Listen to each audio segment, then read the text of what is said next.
আসসালামু আলাইকুম। JN cooking and ব্লগের আজকের পর্বটি দেখার জন্য আমন্ত্রণ রইল।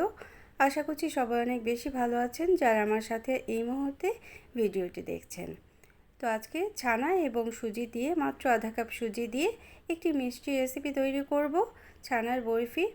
তো আমার রেসিপিগুলো ভালো লাগলে চ্যানেলটাকে সাবস্ক্রাইব করে আমার পাশে থেকে যেতে পারেন। আর ভিডিওটা দেখার শুরুতে অবশ্যই কিন্তু একটা লাইক দিয়ে দিবেন প্লিজ।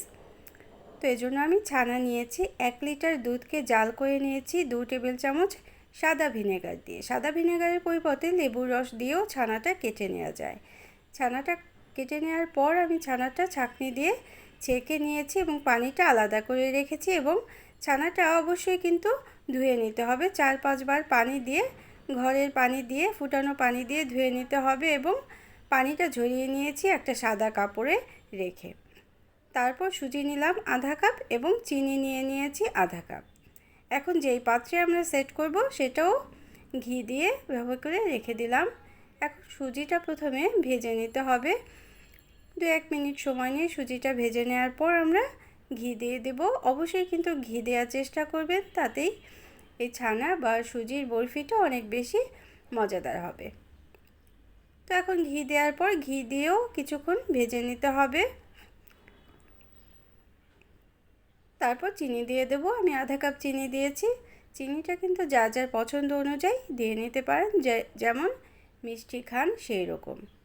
তো এই ছানাটা কিন্তু অবশ্যই ধুয়ে রেডি করে নিতে হবে। আমার সেই ভিডিওটা স্কিপ হয়ে গিয়েছে, এই জন্য দেখাতে পাচ্ছি না।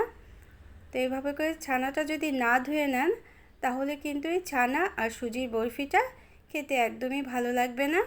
ছানাটা ধুয়ে আমি সাদা কাপড়ে পানিটা ঝরিয়ে নিয়েছি। তো এখন আধা কাপ পরিমাণ তরল দুধ দিয়ে দিয়েছি এবং ছানাটাও দিয়ে দিলাম। দিয়ে মিক্সড করে নিতে হবে এবং পানিটা শুকিয়ে যাওয়া পর্যন্ত এটা রান্না করে নিতে হবে। অনবরত নেড়ে এই কাজটা করে নিতে হবে, কারণ নিচে ধরে যেতে পারে। চুলার আঁচটা মিডিয়াম রাখতে হবে। তো আমার রেসিপিগুলো ভালো লাগলে একটা লাইক দিয়ে দিবেন, প্রয়োজনে কমেন্ট করবেন আর শেয়ার করে নিতে পারেন ফ্রেন্ডস অ্যান্ড ফ্যামিলির সাথে। যারা এই মুহূর্তে নতুন আমার চ্যানেলে ভিজিট করছেন বা ভিডিওটা দেখছেন, তারা চাইলে চ্যানেলটাকে সাবস্ক্রাইব করে বেল বাটনটাকে একটা প্রেস করে দিতে পারেন। বেল বাটনটাকে প্রেস করে দিলে নোটিফিকেশনটা পেয়ে পরে আমার ভিডিওগুলো দেখে নিতে পারবেন। তো এভাবে একটু সময় নিয়ে নেড়ে ছানা, দুধ, সুজি এবং ঘিয়ের মধ্যে ভেজে নিতে হবে বা রান্না করে নিতে হবে। তো শেষের দিকে আরও 1 টেবিল চামচ ঘি ছড়িয়ে দিলাম এবং সামান্য পরিমাণ ভ্যানিলা এসেন্স দিয়েছি এবং সামান্য পরিমাণ এলাচি গুঁড়াও দিয়েছি। তো এভাবে করে মিশিয়ে একটা শক্ত ডো তৈরি করে নিতে হবে বা সুজির বরফিটা কেটে নেওয়ার জন্য রেডি করে নিতে হবে। তারপর আমরা যে ডিশটা রেডি করে রেখেছিলাম ঘি দিয়ে ব্রাশ করে, সেটার মধ্যে সেট করে দিতে হবে এই সুজিটা। সেট করে দেওয়ার পর ঠান্ডা হওয়ার জন্য রেখে দিতে হবে। প্রায় 1-2 ঘন্টা ঠান্ডা হওয়ার জন্য রেখে দিয়ে নর্মাল ফ্রিজে রেখে দিতে হবে প্রায় আধা ঘন্টার মতো। তারপর কেটে নিতে হবে। গরম অবস্থায় কিন্তু কোনোভাবেই কাটতে যাবেন না, তাহলে কিন্তু সুন্দর হয়ে কাটা যাবে না।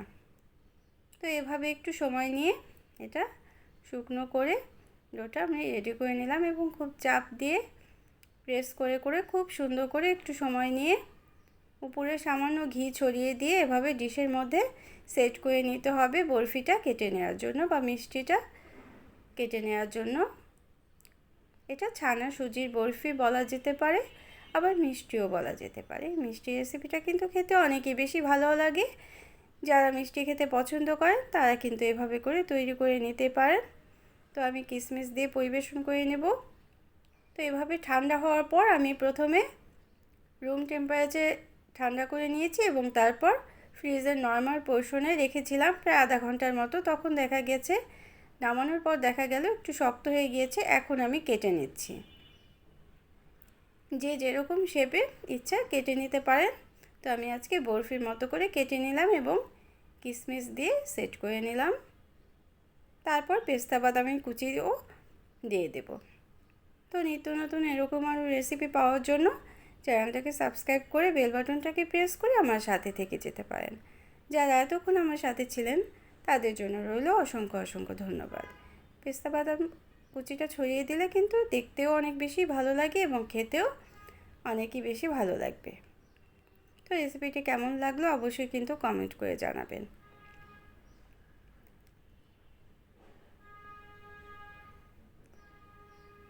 তো এরকম আরও রেসিপি পাওয়ার জন্য আমার সাথে থেকে যেতে পারেন। Thanks for watching. আল্লাহ হাফেজ।